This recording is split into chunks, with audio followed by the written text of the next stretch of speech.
All right, it is 5:45. Welcome, everyone.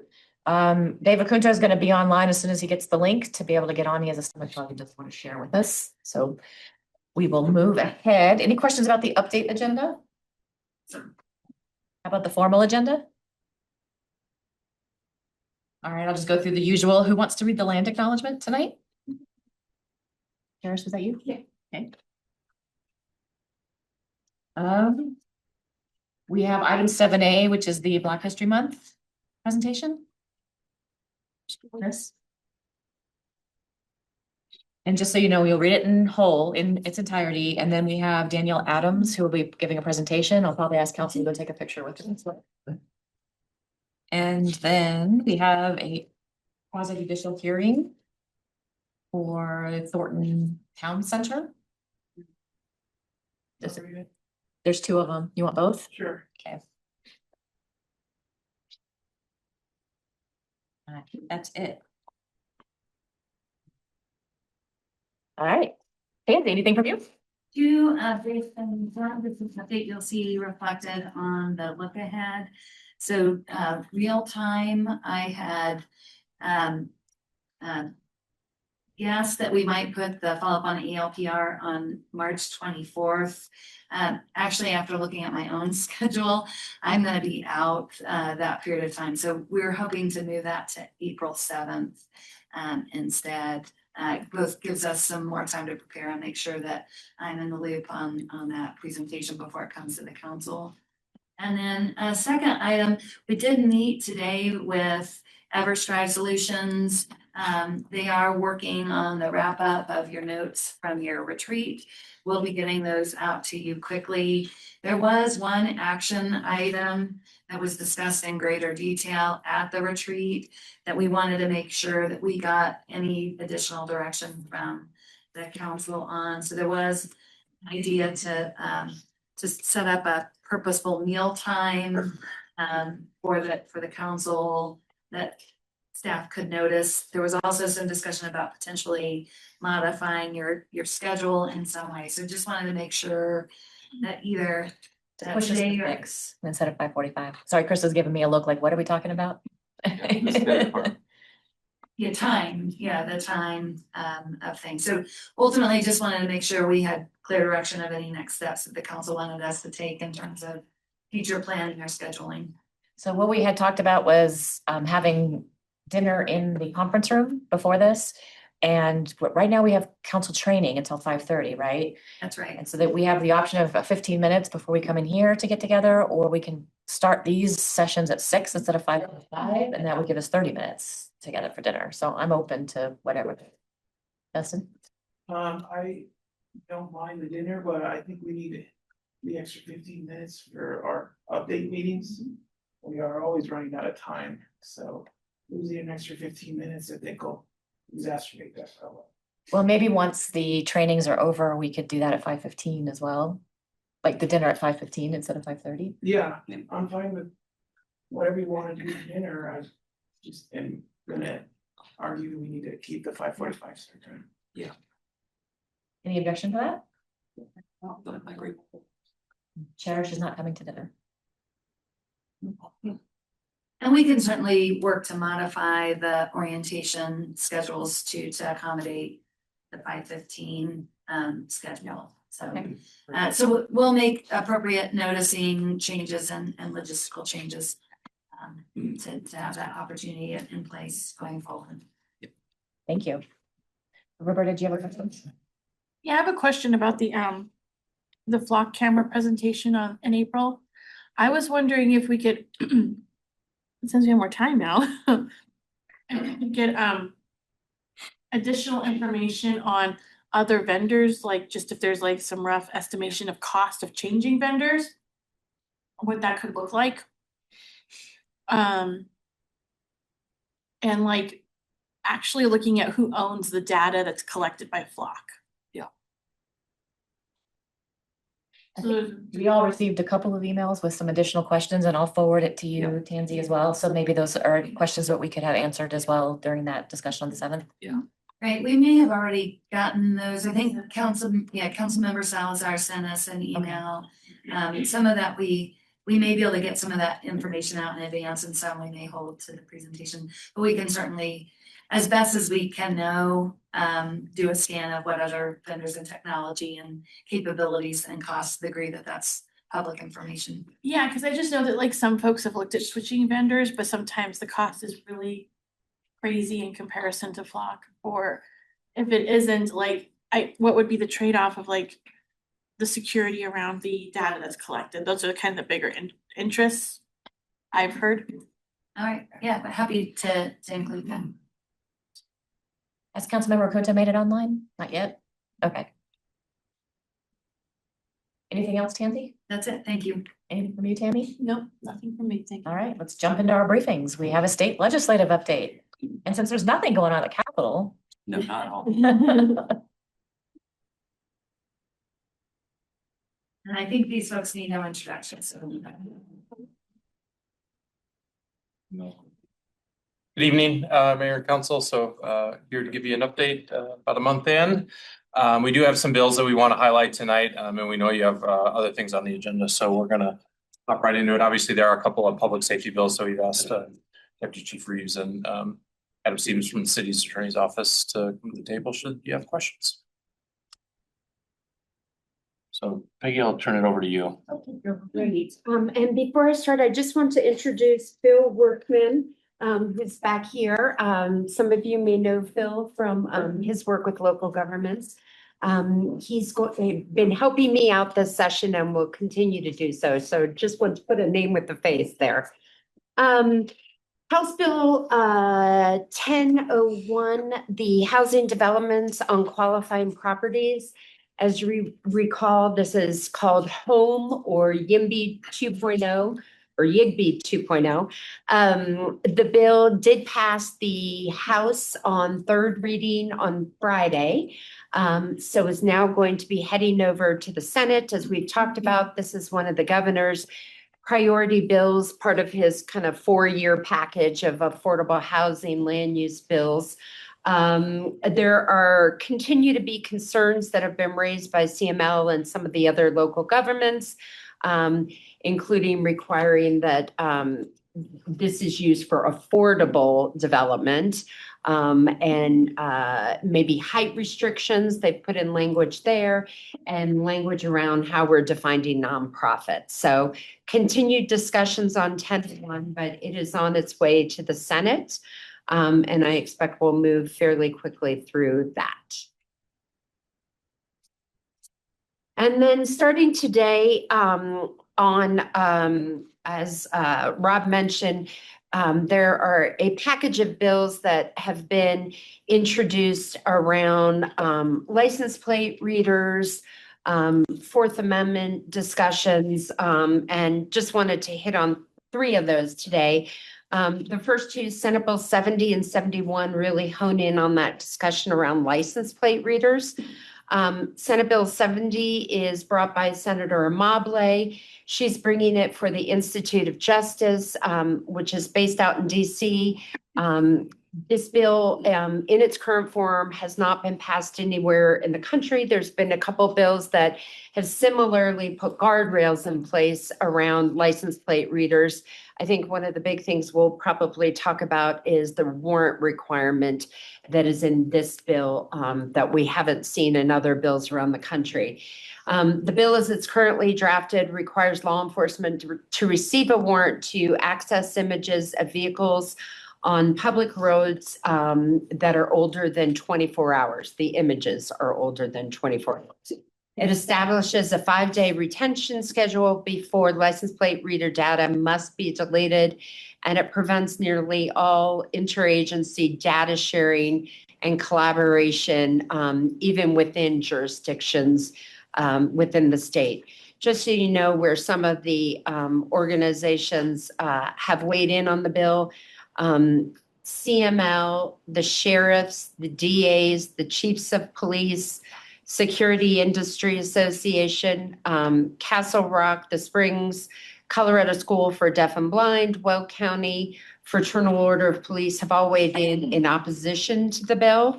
As I said, the Institute for Justice has brought the bill, so they're obviously supporters along with the ACLU. So that's the first bill, and maybe I'll just stop there and we can talk a little bit more about the second bill after that. I guess, before we, Chief Reeves, is there anything that from a practical standpoint you want to add that Peggy didn't get a chance to cover on this one? I mean, just in seeing the bill itself, it actually creates a lot of delays for law enforcement investigations where time is obviously the essence in having to seek out warrants or additional information, as well as the retention period of the data doesn't lead for formal investigations. We might not even get an investigation launched before that data is actually out of the system, either due to reporting or an investigation that we were working with another agency. And then the you'll hear it a lot about the agencies, and we're talking when we can't share with other agencies. We are so surrounded by other agencies in our proximity with not only Westminster, Adams County, North Glen, Thornton, and even now we're touching Brighton and Federal Heights, not to mention. When we're talking crimes and we're talking the investigations, things come in and out of our city very quickly. And it's imperative that we have those relationships with those other cities to be able to not only share data, but share information, not only with our people that we're focused in on, but the other agencies. There's really where the key is. And you'll hear that in some other bills where they're kind of trying to stifle that interagency communication as well, or sharing of data, I should say. That's more. Rob told me not to talk too much. I'm happy to answer any questions. The big difference, as we've already went through the flock hearing last week, is that this bill right now we're retaining the data for 30 days and accessing it for 30 days. This bill would change that to having access for 24 hours, and after that needing a warrant, and then the deletion of the data no matter what after on day 5, unless there's a warrant or there's an ongoing need for it. As was mentioned at the presentation last week, this tool is really imperative for those very quick lead building investigations, so that conceptually, you're getting a search warrant when you have probable cause, when you have a suspect, you need probable cause for a search warrant. So that's not much help. The bill isn't just about LPR cameras. It also involves pole cameras, drone surveillance, and other kinds of surveillance cameras, even though the focus and the attention really is on LPRs. And so that would restrict law enforcement's use of those other kinds of surveillance devices. Roberta? First of all, has there been any talk in extending some of those time periods so it's not so tight? Like instead of 24, like 48 or a week, or I don't know, something. Yeah, I'm happy to jump in there. I think Senator Mobley is open to discussions around extending the time period for retention. I think the struggle really is that warrant requirement that she doesn't, at least at this point, appear to be interested in removing that requirement after that first 24 hours. So I think that's one of the big sticking points that has been a bit of a struggle with Senator Mobley, at least at this point. But some of the retention piece, she does seem to be a little bit more open to. And my second question is, can you read the organizations that support or oppose it again? Yes, you bet. And I'm sure these have changed already since I last read them. But in terms of opposition to the bill, Castle Rock, Colorado School for the Deaf and Blind, Weld County, the chiefs of police, the sheriffs, the DAs, Lone Tree, Fraternal Order of Police, Security Industry Association, those all oppose. As does, I should also mention the State Patrol and the governors expressed concerns with the bill as well. In terms of those who support the bill, Institute for Justice really initiated the bill. They support it along with the ACLU. And a lot of folks are in an amend position as well to try to address some of those time periods and the warrant issue. With the school, the deaf and blind, do you know specifically what the issue is there? No, but I can check. I'd just be curious. Yeah. I'm just wondering, like with these cameras, like I've been thinking a lot about like kids, especially special needs, autism and dementia and mental health issues.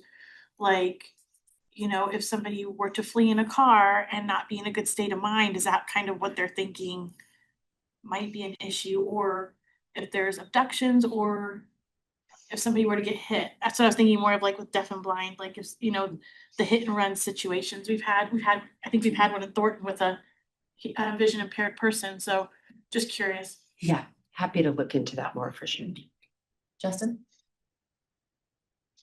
Has there been any conversation about the ability for the providers of the cameras and the technology to even provide the services, given the constraints of the bill?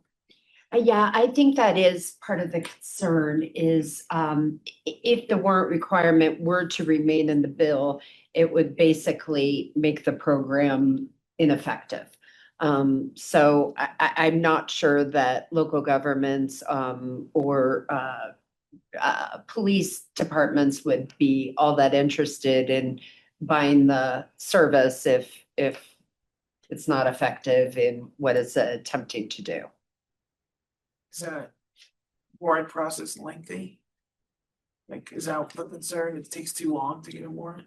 It can be. I mean, our warrant process is has to go up to the district attorneys. They have to have a district attorney review the warrant, then it goes to a judge. Usually have to walk it in for a hand sign. After hours is always an issue unless it's a major crime. But even during the week, it's just kind of waiting on the availability of judges to get out of their trials and stuff in order to sign the warrant. So typically they can be turned in 24 hours, but you start kind of putting on these type of restrictions with some of these other bills, and these warrant requirements are going to demand more and more of not only the DA's office, but the courts themselves. If I could follow up with that, the challenge is that the way that the system is being used, it's being used to query a system because we don't have a lead. So what vehicles were in this area that might be associated with this. It's a way to start an investigation.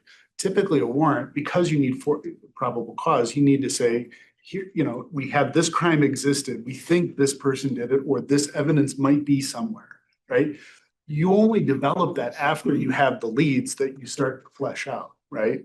And so that's the challenge with having a warrant requirement in the circumstance, because usually in these kinds of investigations, you just don't have that information yet. That's why the tool is so valuable. Okay.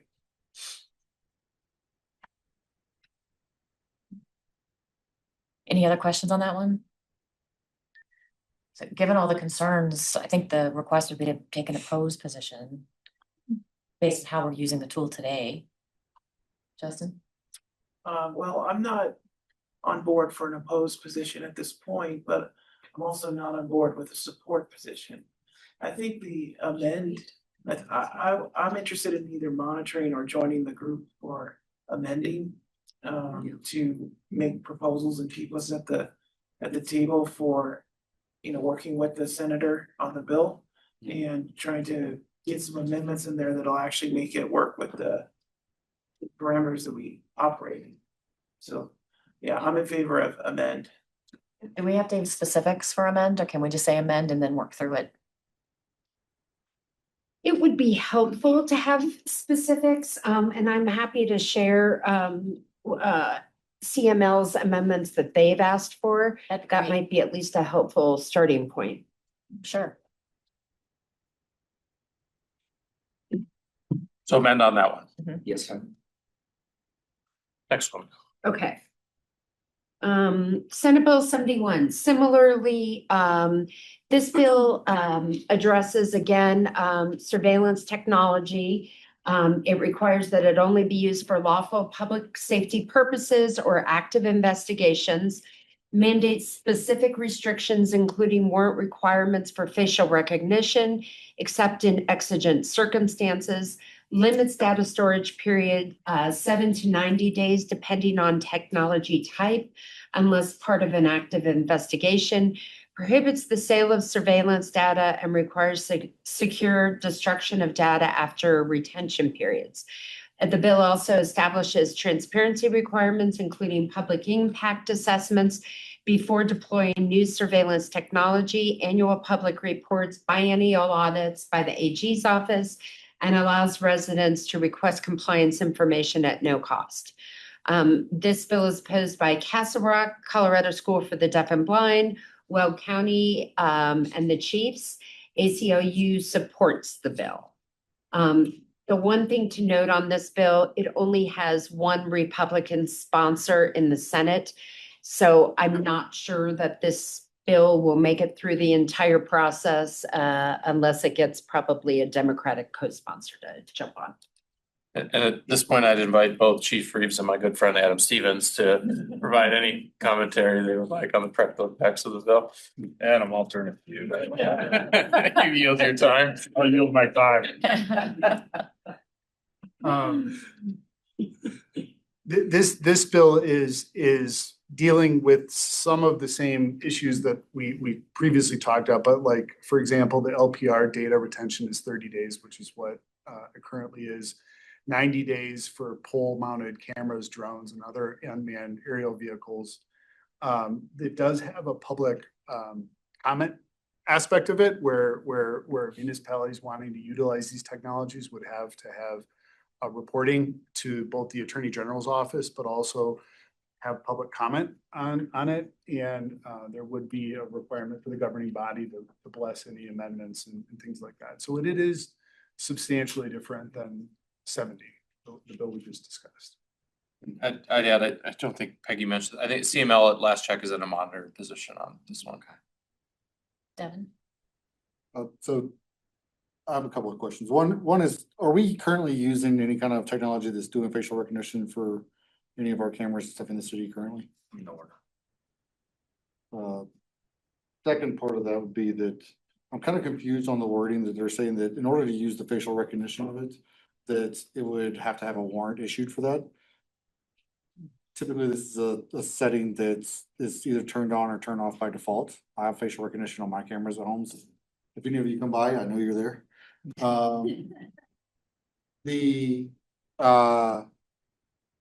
The software itself typically does that when it starts to do its recording. It's not a retroactive situation. So I'm confused on how a warrant's going to affect anything if the settings aren't turned on to begin with. On this one particular, I have more concerns about even getting warrants. So when they're talking the warrant requirement, just as Adam had mentioned earlier about building up that probable cause in order to apply for it, we can be denied warrants if we don't have that probable cause. And specifically when you're talking the surveillance type stuff, that's the stuff you're trying to get to. So it's kind of almost like you haven't even built up the information to even really go apply for that warrant until you can use that technology out there in order to gather up that information to really have a detailed warrant to take to a judge. Yeah, and I mean, and one of the key components of facial recognition is that it has to recognize you. So it has to have previous indications of seeing you in the past. So given the fact that this is probably not going to go very far, is everybody okay monitoring for now? Yes. Yes. I will let you know if it gets legs. And then just want to touch real quick on 1037. This is the third bill. We don't have it on our list, but this bill is from the ACLU and is also looking at the limitations on law enforcement and government entities from purchasing personal data from third parties or sharing such data between agencies in connection with criminal, civil, or investigatory activities. And it defines what personal data is, including biometric identifiers, geolocation, other information. We are expecting additional amendments on this bill, so we will come back once we get more information on what those amendments are going to look like.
advocating for in the bill. Adam and I both met with the an Adams County District Attorney's Office and kind of walked through the process. So we're not really sure if they would swap their assessment for this other assessment in the interest of time in the investigation or not, but it is a different assessment. And we haven't quite seen that yet. So those were the two concerns that I had in the bill. Justin? What assessments do we currently use? Which one is the bill asking for? I wrote it down and I didn't bring it. Got it right here. Oh, there you go. The one we're currently using, which was a grant funded through the 17th Judicial District, which I believe we've been doing for at least a couple of years, is the Ontario Domestic Assault Risk Assessment. Now that's based on domestic violence. There is a lethality component to it, but it's focused more about the relationships in domestic violence situations, whereas the bill itself is really focused on lethality. So there is a similarity. It's good practice. It's best practice to do this. We are currently doing it, but we just want to make sure that the current system that we have could continue. But I think What's the one in the bill that they're asking to use? just a lethality assessment, Is there a specific one? not that I'm aware of, but the focus there is on the lethality of the potential for lethality in that domestic violence situation. It's different. How, I can't tell you exactly how it's different, but we're told that it was different. But similar enough. But the real key component was making sure that our staff are the ones who can respond to these things because they're available, they're paid to be available, we have them on call already. And it just doesn't, it really would add both time to investigations and also cost. So in the staff, right, what is an acceptable victim advocate or not? What are some of the differences? Is it, they're just excluding all police department victim advocates? It has to be, would a victim advocate from the district attorney's office count, or does it have to be a third party? I didn't read the. I think in the bill, it read from like an advocacy center. So It's a there was, community-based confidential advocate. Community-based one. Interesting. So I wonder if the Family Justice Center advocates would count as community or not. Interesting. well, I think you have the only other concern I have is, really the 24-hour nature of that. Right now, if there's a domestic violence in this city, we offer a victim advocate immediately, either in person or by phone, their choice. And we will respond out to the house on every domestic. So it does kind of change the way we have to do things if we're not allowed to use our victim advocate service.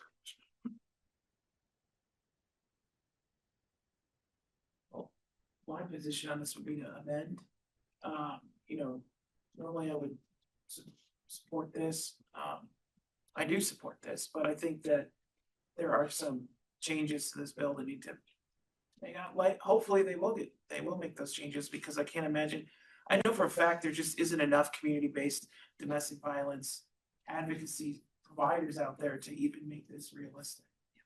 I think the police department and the district attorney's office have the largest victim advocacy groups throughout the state. So if you can't include those, I don't even know how this would be possible. So I would argue we should do amend on this one.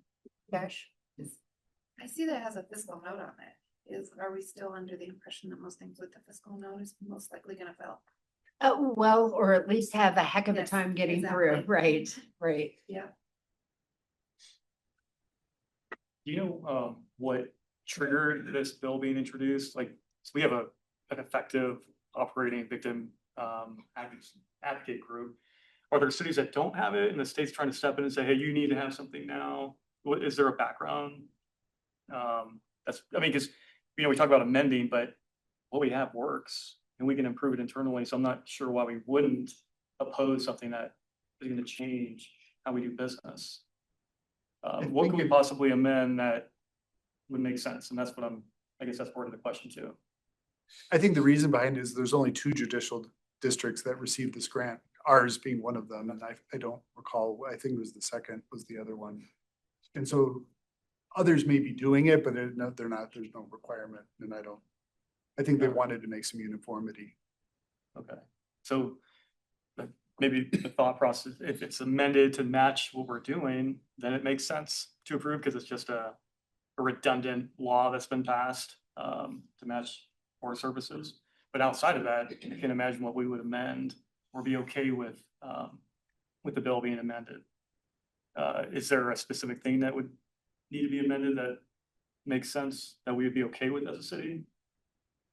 I think the two things we see is one, to use our victim services. And then whatever that lethality assessment is for us to be able to take a look at that. Obviously with the groups, it makes sense, but working with the district attorney who prosecutes the case and deals with the victims on an ongoing basis to make sure that they're all comfortable with that as well. So I think that assessment itself is kind of a two-pronged approach. For us, it's really that victim services coming out of our police department. And those would be the two amendments that. Justin? Yeah, I think we're lucky to live in Thornton that has a very robust police department that has victim advocates. We also live in the 17th Judicial District that has a big victim advocacy program.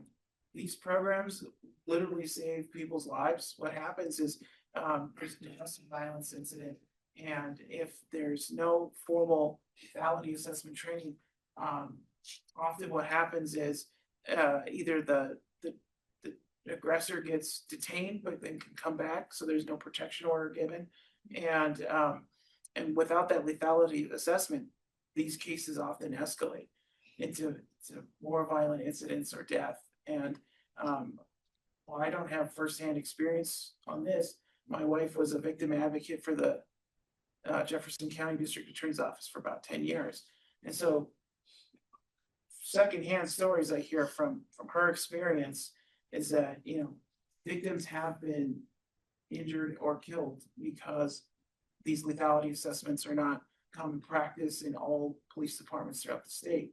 So I think the driving force behind a statewide law to make this happen is to bring all of our law enforcement agencies throughout the state up to a certain standard that will help these victims become assessed and train the police officers also to help them evaluate, you know, what kind of risk there is, to give them a path of whether you do a formal protection order or not. There's a bunch of different steps that you can do to help protect the victims in domestic violence. It's not a huge problem in Thornton because we have a great police department. We also have a great district attorney's office, but that's not the case in other parts of the state. And so my position on amend is specifically about what Deputy Chief Reeves was addressing, given that we already have a system, we want to make it work. So I hope that answers some of your questions about, I think, the motivation behind this bill. Yep, thank you. Yep. I have Dave, then Devin. I just, if we can report back on what jurisdictions don't require a lethality form. I mean, I know Jefferson County and Adams County do. And I'm not sure if I misunderstood Justin, but just for reference, a police department doesn't issue protection orders on domestic violence. That's something that happens at the court level. The lethality assessment does, give information to the courts. And I know, speaking for my own department, we receive extensive training on the form that Deputy Chief Reeves referenced. So just for my own knowledge, what districts or the areas in Colorado do not require this form? And you can just get back to me on that. I don't expect you to know the answer. Devin? I'm in support of this bill and saying that we should stand behind it, but to the extent that we do go with the amend, and we amend it to the point where it's a statement of we have these things in place and we can prove that works. To your point, we're in a city that we are very lucky to have these things.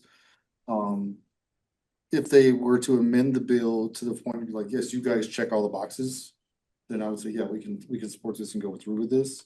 I think adding undue burden to the city's police department and stuff, and we already have a great program in place, wouldn't be beneficial. So that's where I would stand on it. So I'm hearing generally amend to make sure that our program works. Does that sound right? Yes. And the fiscal note's only 12,000, so they may not think it's worth cutting. You never know. You never know. Okay, great. Next bill is 1114 minimum lot sizes. This is one we've been expecting. Sorry. Minimum lot sizes is one that we've been expecting. 1114 establishes a maximum minimum lot size of 2,000 square feet for single-family residential parcels in subject jurisdictions. The bill exempts out parcels not served by domestic water and sewage treatment systems, those served by wells or septic tanks and historic properties outside of historic districts. Local jurisdictions retain authority to enforce infrastructure standards, life safety codes, health and environmental regulations. This is a fairly new bill. Home builders are supporting it. There's not a lot of other folks that have taken positions, but this is one that we've been talking about since late fall and definitely wanted to bring it to you. Sounds like encroachment on home rule. CML, did you say CML's in a position of opposition? I don't know if you said that. Yeah. Everybody okay with a opposition for home rule reasons? Yeah. Metro Mayor's actually met with Representative Stewart and let her know we were opposed to this approach. She didn't seem to care, but she knows. I just think of this. Okay, great. The next one, 1065, establishes a mechanism for local governments and transit agencies to designate TIF areas and create financing entities. This is the one that the speaker is bringing again. This is one that we've been talking about for a while. It is trying to address transit investment authorities, county revitalization authorities, metro district and urban renewal authorities, and encourage development around transit. Those entities can receive state sales tax increment revenue to fund eligible improvements such as roads, pedestrian infrastructure, and transportation facilities near transit stations.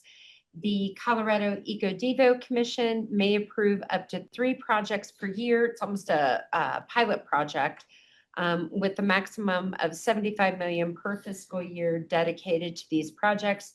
And the bill creates 50 million annual tax credit programs. The folks that are in support of the bill: Adams County, Boulder, Lone Tree, the Colorado Association of Ski Towns, Denver Metro Chamber, CCAT, Gilpin, a variety of developers, Sweep, the Bell Policy, and Winter Park. A lot of ski towns. That's ski towns. Yep. Yep. Did you say who opposed it? I didn't have anybody that was opposing so far. Okay. It's kind of a, folks are looking at it as a bit of a kumbaya. And we can also watch it too, because it's relatively new. Is there any, I guess ahead. my question is there anything here that is affecting home rule in any capacity? We didn't see anything, right? No, we view this as a potential tool in the toolbox, albeit it may be limited based on our initial interpretation of the bill. I think there's a limited amount of funds and a limited number of entities per year that can participate in the program. But all in all, generally our approach is if it gives us a tool, yeah, we'll accept the tool and decide whether we want to use it or not. So, but obviously up to council whether you want to support it or just watch it. I think based on that and recommendation, I would. Yeah. We okay with that? I have a feeling it's gonna have some big changes too. Yeah, and I asked CML what feedback they had provided the sponsors, and she was gonna, she hadn't received anything back from the sponsors, but she was gonna share that feedback as well, so happy to provide that. And then our last bill that we've got on our list today is Representative Phillips' Bill 1145. This bill provides enforcement tools to protect mobile home park residents from water quality issues that affect their welfare, not just immediate health risks. The bill streamlines the enforcement process to ensure faster compliance with water quality standards and amends the Colorado Mobile Home Park Water Quality Program by authorizing the division to require remediation of welfare-related water quality violations and enforce resident notification requirements, issues cease and desist orders, and modifies the civil penalty structure to allow up to $5,000 in additional monthly penalties for the first 30 days of noncompliance. This bill is being supported by 9 to 5 and Conservation Colorado. No opposition on the bill. Thoughts on this one? Roberta? Is there any is there anything in the bill that would protect the tenants from having to pay, like, if they have all these fines, are they gonna then pass that on to the tenant somehow? Because that becomes a huge housing affordability issue. It says under the bill, it's prohibited from imposing the cost of compliance to the park residents. That doesn't mean they won't find a creative way to do it. Yeah. Yeah, I mean, because what they will usually do is be like, oh, the next year, rates are going up for some magical reason, but it'll just be tacked into that. So just curious about that, because that, I mean, folks are already suffering with the way that those go up every year anyway. So like if we impose major fines onto these, not that I'm not saying I don't want them to pay for what they need to pay, but I just wonder if there's a way to get them to fix stuff without always trying to drag it down onto the tenants. We can dig into that a little bit further. Yeah. That's an area of interest, understood. Yeah. Justin? Did I not just hear a clause in there that says it does address that? Is that It correct? does say the park owner has, where does that say that? Here it is, park owner is prohibited from imposing the cost of compliance with certain remediation related requirements on park residents. I can add one thing though, I don't see anything in here that would protect, like if there were fines imposed. It does not have that same language in that portion. That would protect that sort of pass through. Okay. Yeah, because I think the thing is, when I talk to tenants, they're like, the prices are going up every year, and I think like, yeah, it's just, if somehow there could be, yeah, you know, just to look at it, you guys said you'd look at it, so. Whatever there could I don't be talk to to that. Rep Phillips about it as Yeah. well, because I'm sure that's something. And I'm sure the other folks would be in 9 to 5 and Conservation Colorado are organizations I'm really familiar with, and I know that they would be, you know, they would find that to be an important piece of it, is like, you can't pass that. They'll find some loophole to pass it on to the tenants. Drew? Yeah, I was curious, what does enforcement look like? Who's in charge of this?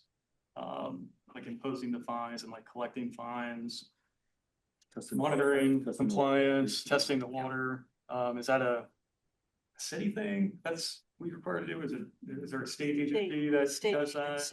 CDPH, the bill specifies CDPHE, Colorado Department of Public Health and Environment.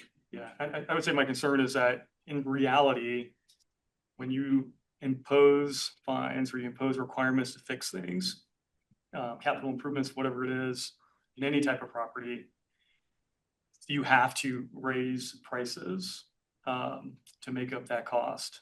So to Councilmember Ayala's point, that would be one of my concerns for sure. And it might not look like a direct, like, hey, I got this fine, so now I'm fining you for it, but just the way that business works, that's what would happen. So it's very much a reality. Justin? Yeah, we have 4 mobile home parks in Ward 1. I've been to every single one of them multiple times, knowing the people over there. A common complaint is the water quality. We have sewage backups that happen on an annual basis in all of these parks. And we've seen measured degradation in water quality in that area. And so problem is there's no way to, there, after digging into this and working with the community managers there, other community leaders, Rep. Phillips, we didn't find a way to enforce or to incentivize any type of investment in these water quality issues.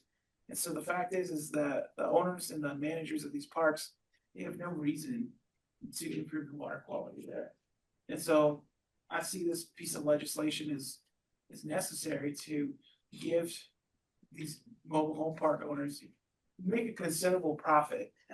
Reason, a requirement to do right by their residents. So given all that, I think this is something that I'm ready to support now. Absolutely. I wonder if there's an opportunity to talk with Rep. Phillips about the fines going towards the improvements. So instead of just racking up a $5,000 a month fine, that money can be applied towards the improvement if done within a certain period of time. Yeah, I think that's a great idea. Are there already requirements in our city regarding water quality that applies to mobile home parks? So we're not just adding like another layer. What does that look like? Yeah, the council had a pretty extensive discussion last year about what we have authority to regulate and what we don't. And so I'd be speaking out of turn to do that justice. And I don't know if I want to put Tammy on the spot, but we could provide information on that. Right, some mobile home parks into municipal court for fines. But our authorities are a bit limited. I mean, this bill does go at state regulation, and state had no real authority to regulate prior to this bill. So this takes that burden up to the state level and makes it a state violation, which we would welcome, I think, the co-regulation, because we have no authority in these private parks to require them to rebuild their infrastructure. And so to the extent you're right, this money could go at the rebuilding of infrastructure instead of all just fines, that would be important too. But we do have limited authority, I would say. And Tammy, I recall we did have one case that went to court. We did. And there was a guilty plea, and it was because of the municipal fine stuff that we've discussed earlier this year. I think the ownership only had to pay about what, $5,000 or $6,000. Right, there's a per day limitation on the amount we can charge under state statute. I think it's 2,600. So that's a limitation that we have there in terms of the amount we can fine them. But what the court did do was require them to do testing of their systems more periodically to make sure these problems weren't developing. So It's true, yeah. so the plan was fine them and also make them test their systems more regularly. But the real problem, I think, and I might be speaking out of turn, is old infrastructure in these mobile home parks. In part, that's a big part of it. Yeah. So should we mention what the fines look like? Are there fines? Because you mentioned our municipal court can only fine so many dollars per day. And of course, like with our recent Supreme Court ruling and ordinances being limited, the state requirements, is there any kind of overlap? Are we, I guess the first question is, are they really restrictive? Like what's the number we're talking? Is it at $10,000 a day, like $20,500 a day? Bill as written indicates that civil penalty of $10,000 for each violation, and then an additional civil penalty of up to $5,000 for each 30-day period in which the violation continues. So that's the state's authority if this bill would pass. And again, we have an ongoing violation that we have charged, and I believe, the court, our municipal court in that circumstance, fined a total of $10,000. But if they came into compliance with the testing we required, that was lessened a little bit. I have Cherish, then Roberta. Yours is done? Okay, Roberta? Yeah, I think my interest is just that these corporate landlords of mobile home parks have very fancy, expensive lawyers, and they'll figure out ways to pass the buck on to tenants. So I just want to make sure that like whatever we can do. I know fines, I know they're not incentivized, I get that. I do think that fines are definitely a stick we can use. But if it comes at them not really fixing anything, folks still having bad water and then getting upped rental costs, that doesn't really resolve the problem. Yeah, I mean, everybody's getting their rent raised and their raised, but I just want to see if we can work with that. I think if we talk to I'll talk to other organizations too, because I think that it's not an interest to them to have folks paying more for housing in this situation we're in right now, so. John? To be clear, the bill does require remediation and fines, and they cannot appeal the fines, it looks like, so those are final. Thank you, Madam Mayor. Yeah, so we have 2 mobile home parks in Ward 2. So, and knocking those neighborhoods last year, talking to the residents, water quality and the infrastructure was a big time concern for them. So I definitely support this bill, but still we need to ensure that the cost, that the residents are not bearing the brunt of the costs if the mobile homeowner does not comply with this law if it passed. That's all I have. Thank you. So I guess can we ask for an amend to make it so that the fines can go towards the remediation cost? Would that be acceptable to council to support the bill, but also ask for this? Yes. So does that mean we'll have an amend position? And then we can flip it to support as soon as that change is made? If we can be real clear, then maybe someone can call Rep. Phillips and ask her to make that change. Right. That's the end of the list of bills that we wanted to bring up to you. Sorry, apologies. It's obviously early in the session, so a lot's coming down the line, but happy to answer any questions about other bills that you've got interest or bring back additional information. We'll be back in 2 weeks as well. Oh, I have one more question. Oh, hang on. Does that last one, does it have a fiscal note? Did it have? It does not. Okay. Okay, because I know what the one they did a little while ago did, because it was putting money. It was updated to 0 on Okay, okay, cool. Right. Devin? It's fun that we had this today, because I was at the Capitol all day today discussing bills and stuff as well. A couple of them that came up that I'm curious about if the city should be looking into or have any kind of position on. Senate Bill 24. There's a bill that's drone bill regarding who can and cannot regulate drones and how that would affect anything for us as far as the city status. House Bill 1071. Vehicle ID bill regarding who can set up cameras around the I-25 and different entry points in that area. And then House Bill 1037 regarding government data purchasing. I'm curious if we can get any kind of look into those and if we should be concerned at all regarding the city stance on those 3. Yeah, 1037 is the one that Peggy brought up in relation to 70 and 71 related to the LPRs. So we're tracking that one. The drone one, I think we're also tracking. The other one was 1071. Is that one on the list? That's the Avis Okay. red light, yeah. So we are tracking those and can bring those back for additional discussion for council. Any other items of concern on the bills? No, I'm really tired of looking at bills. Thank you very much. Thank you. Thanks. An emergency planning update? No, I do want to do just a scheduled check-in. So we did have an executive session planned. We could defer that and bring that back after your meeting this evening. Item B on your agenda really was, if you recall, there was a request to sort of take a deep dive on our emergency management planning processes and policies in light of any potential lessons learned or impact based on immigration activity in Minnesota. We can certainly go through that presentation. It's really just to give you a sense of the framework of how we were approaching that review. That review is coming back to you on February or on March 3rd. And so to some degree, we from us, it was just an informational item in terms of item B. So we can either move forward that, or you've got that information. Again, this was mostly to give you some predictability of, what were the factors we were considering for the March 3rd.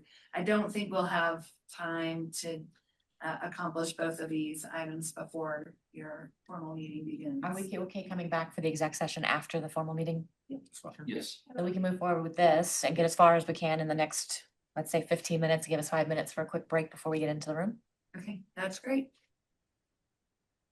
So, that both of our police chief, Chief Kelly, Chief Baird, and W Chief Reeves are just going to, again, the goal here is just to give you some predictability of what are the systems, policies that we're examining, so that you have a sense of what we're gonna be speaking to you more about on the 3rd. And I think Chief Reeves is gonna take the lead. Yes, ma'am. Thank you, Mayor Pro Tem, members of council. In response to the question a few weeks ago on our response to major incidents, and I know it kind of started a little more focused as the immigration and how would we deal with that, and then kind of expanded to the city of overall. So we've kind of incorporated through the work of the two departments, looking at the city as an overall and how would we, so a lot of the things you'll see in the presentation are cater to not only the police department, but it would be the fire department infrastructure of the city overall and how they would respond to any type of major incidents which occur in the city. But we looked at, for the agenda, we looked at evaluation of key areas of focus, areas for review and evaluation, next steps and questions.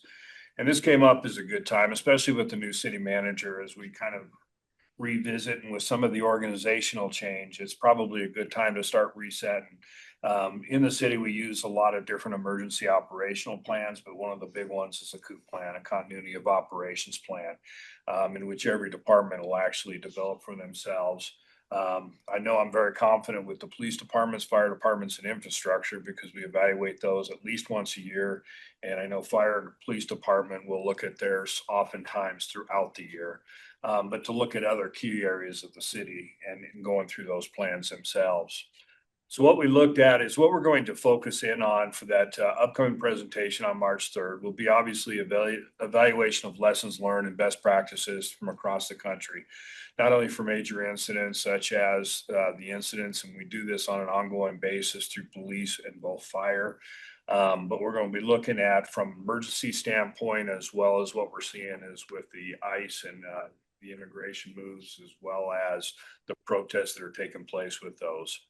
We're going to assess the city of Thornton operation practices. We're going to look at both the challenges and opportunities. As I mentioned before, I think one of the things we'll find in the COOP plan is to actually redefine some of these other departments to actually make sure that through this reorg, everybody understands the importance of those operational plans and we get everything up to date as a city.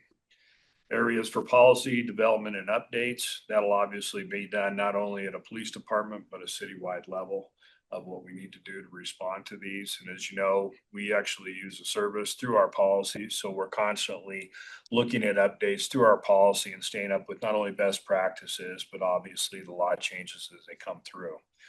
We'll be looking at training preparation and outside agency coordination. And how do we coordinate with the different outside agencies, both at a local level, a county level, a state level, and then into the federal level. And how do we deal with that situation?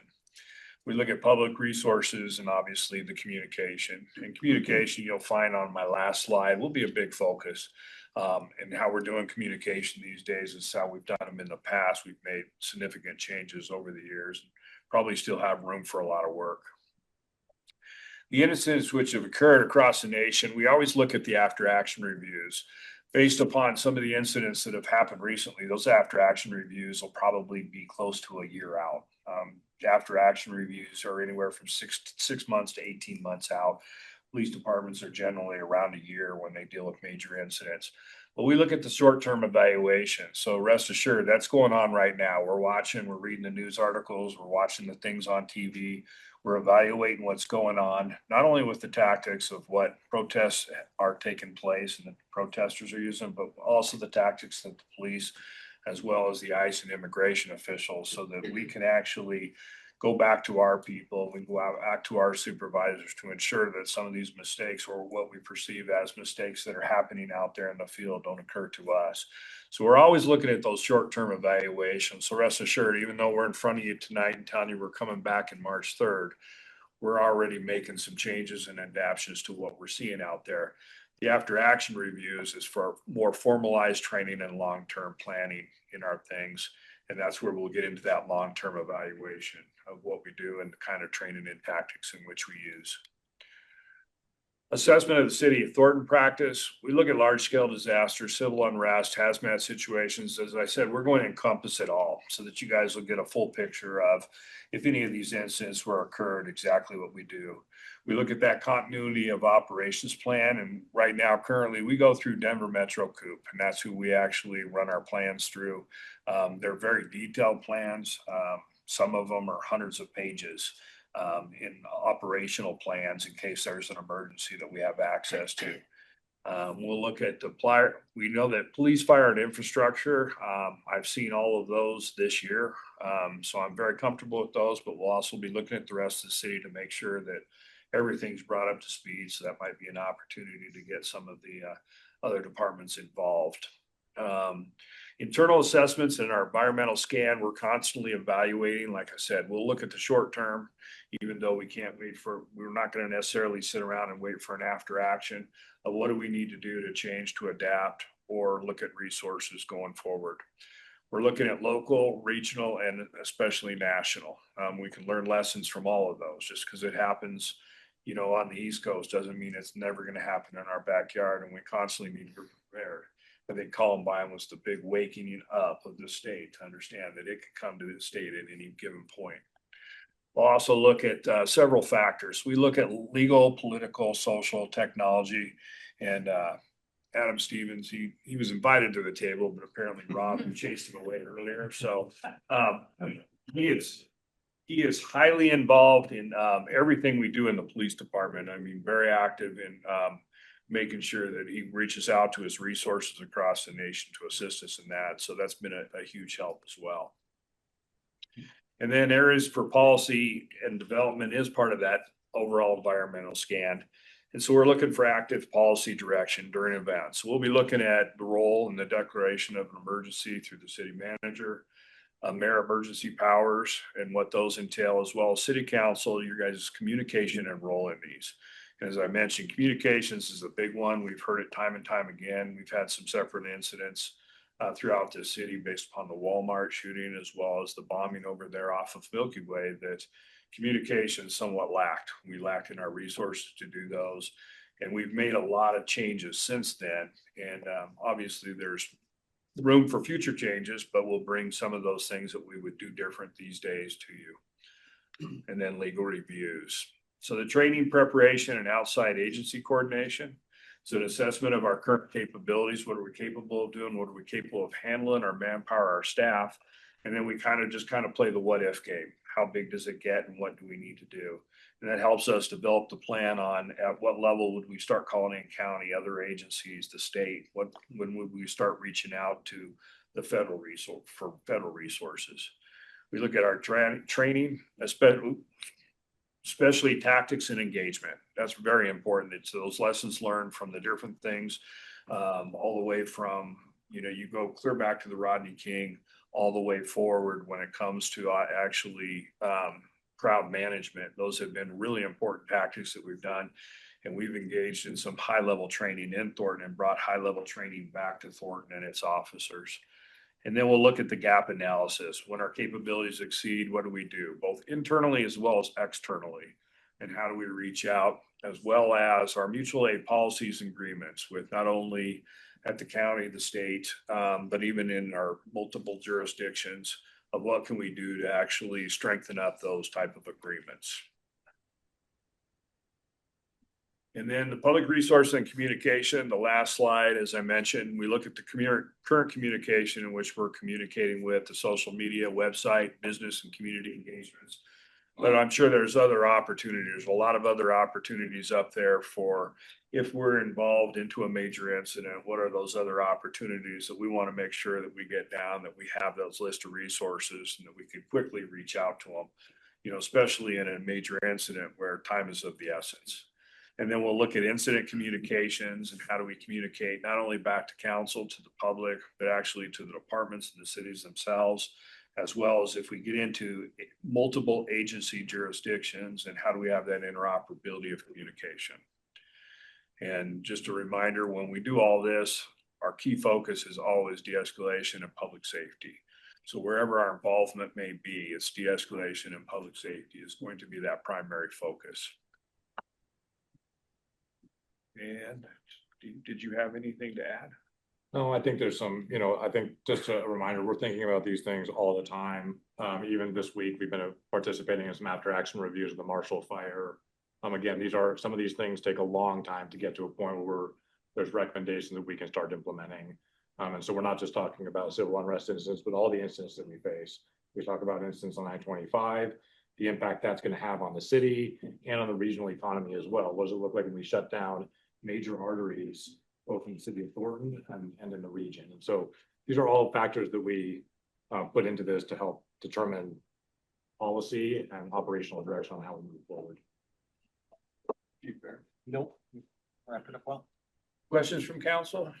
Any questions? Thank you so much for your time tonight. Thank you. All right, we will take a short break, head into chambers, and then don't leave after the formal meeting.